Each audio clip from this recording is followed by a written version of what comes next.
नमस्कार दोस्तों, भारत ने 21 नवंबर से 4 नए लेबर कानून को लागू कर दिया है। अब अभी तक क्या होता था, ये लगभग 100 साल पुराने कानूनों को बदला गया है। लगभग 29 कानूनों को जो उलझे हुए कानून थे उनको सुलझा करके 4 कानूनों में बदल दिया गया है। अब इन कानूनों से आपका क्या फ़ायदा होने वाला है, आइए समझते हैं कि ये 4 कानून कौन कौन से बदले गए हैं। तो सबसे पहले बात है वेतन की। अब आप चाहे किसी भी सेक्टर में काम कर रहे हों, आपको सरकार के द्वारा तय किया गया न्यूनतम वेजेस मिलेगा। पहले क्या होता था, मनमानी वेतन दिया जाता था, है ना। अभी क्या है, तय कर दिया गया है कि स्किल्ड आदमी को इतना वेतन मिलेगा, नॉन स्किल्ड को इतना मिलेगा, सेमी स्किल्ड को इतना मिलेगा, हाई स्किल्ड को इतना मिलेगा। पहले क्या होता था, मोल भाव चल जाता था, है ना, कि उसको 10,000 में यदि सामने वाला मांग रहा है तो उसको 8,000 में ही ले लेना कि भैया 8,000 में आना हो तो आ जाओ, नहीं तो मत आओ। तो पहले ऐसी चीज़ें चलती थी। अभी क्या हो गया है कि सरकार द्वारा न्यूनतम वेतन आपको देना ही होगा कंपनी को। लेकिन ये एक सच्चाई है कि न्यूनतम वेतन जो है ना, ये कितनी सच्चाई से, कितनी ईमानदारी से राज्य सरकारें अपने यहाँ लागू करवाएंगे, ये एक बहुत बड़ी चुनौती होगी। क्योंकि आज भी बहुत सारे कामगार जो है उनको न्यूनतम वेजेस जो पहले से तय किया गया है वो भी नहीं मिलता है। तो अभी नया न्यूनतम वेजेस जो लागू किया गया है वो मिलेगा या नहीं, ये अभी फिर भी संशय के दायरे में है। इसमें सरकार को बहुत कड़ाई से पालन करना होगा।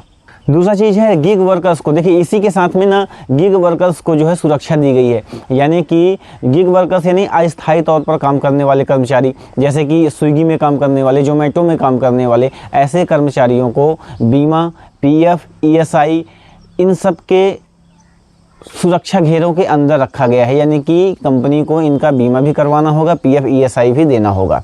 तो देखिए, इसके साथ ही यह भी तय किया गया है कि यदि किसी कंपनी में कर्मचारी की आयु जो है 40 वर्ष से अधिक है, ठीक है, तो उसको जो है ना साल भर में एक बार मुफ्त उसका मेडिकल इलाज कराना होगा। यानी कि मेडिकल चेकअप्स की वो अच्छी तरीके से ठीक है या नहीं है, उसके कोई बीमारी है तो उसको मुफ्त चेकअप जो है साल में एक बार कंपनी को कराना अनिवार्य होगा। अगली चीज़ क्या कर दी गई है कि भैया अपॉइंटमेंट लेटर अनिवार्य कर दिया गया है कि भैया आप यदि किसी भी कर्मचारी को अपने कंपनी में भर्ती करते हो तो आपको अपॉइंटमेंट लेटर देना होगा। पहले क्या होता था, बड़ी बड़ी कंपनियों में दिया जाता था, लेकिन छोटी छोटी कंपनियों में या छोटे छोटे डेजिग्नेशन वाले लोगों को जो है अपॉइंटमेंट लेटर नहीं मिलता है। ये कड़वी सच्चाई है।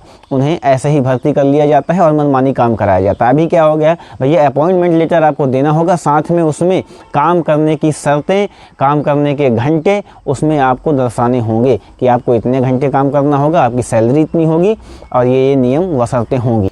अगली चीज़ बहुत ही अच्छी चीज़ कर दी गई है, ग्रेजुटी। अभी तक क्या होता था, यदि आप किसी कंपनी में ना 5 साल तक लगातार काम करते हैं तो ही आप ग्रेजुटी के हकदार होते थे। अभी उस 5 साल की सीमा को घटा करके 1 साल कर दिया गया है। यदि आप किसी कंपनी में 1 साल कंटिन्यू काम करते हैं तो आप ग्रेजुटी के हकदार होंगे। अगली चीज़ कर दी गई है कि भैया महिलाएं जो है ना, अभी तक कानून के मुताबिक रात में काम नहीं कर सकती थी, लेकिन अभी रात में काम कर सकती हैं। लेकिन सुरक्षा प्रबंधों को बहुत ही अच्छी तरीके से पालन करना होगा कंपनियों को। दूसरी चीज़, पुरुष और महिला की सैलरी अब बराबर होगी। इसमें ऐसा नहीं होगा कि भैया ये महिला है तो इसकी सैलरी कम होगी क्योंकि ये काम कर पाएगी, या ऐसा है वैसा है, ऐसा कुछ भी चीज़ें अब चलने वाली नहीं है। पुरुष और महिला को बराबर दर्जा दिया गया है। दोनों की सैलरी, यदि एक डेजिग्नेशन में कोई इंजीनियर है, यदि उसी डेजिग्नेशन में कोई इंजीनियर महिला है तो उसकी सैलरी सरकार के मुताबिक बराबर होगी। अब अगली चीज़ जो तय की गई है ना, वो आपकी जेब पे असर डालने वाली है।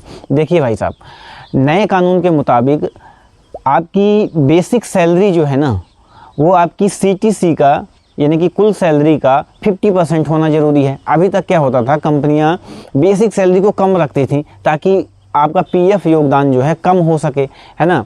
तो लेकिन अभी जो है नए कानून के मुताबिक आपका बेसिक जो है 50% हो जाएगा, यानी कि आपका पीएफ योगदान भी बढ़ जाएगा, जिससे आपको इन हैंड सैलरी कम मिलेगी। लेकिन हाँ, इसका फ़ायदा आपको भविष्य में ज़रूर मिलेगा क्योंकि आपका पीएफ और ग्रेजुटी जो है बढ़ जाएगा।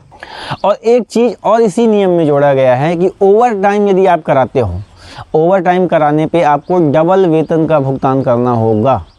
ये एक बहुत ही अच्छी चीज़ कर दी गई है। लेकिन सबसे बड़ी चुनौती सरकारों के सामने ये है कि क्या ये नियम ज़मीनी स्तर पे फॉलो हो पाएंगे, क्योंकि आज भी कई मज़दूर, कई संस्थानों में काम करने वाले, इवन इंजीनियर्स, उनको भी इस कानून के तहत, जो पहले भी कानून थे ना, उन कानूनों के तहत भी न्यूनतम वेतन नहीं मिलता था, डबल वेजेस का पेमेंट नहीं मिलता है। आज भी ये कड़वी सच्चाई है। आज भी ये कड़वी सच्चाई है कि आज भी बिना अपॉइंटमेंट लेटर के लोगों को भर्ती किया जाता है और लगातार काम लिया जाता है, कभी भी हायर किया जाता है और कभी भी फायर कर दिया जाता है।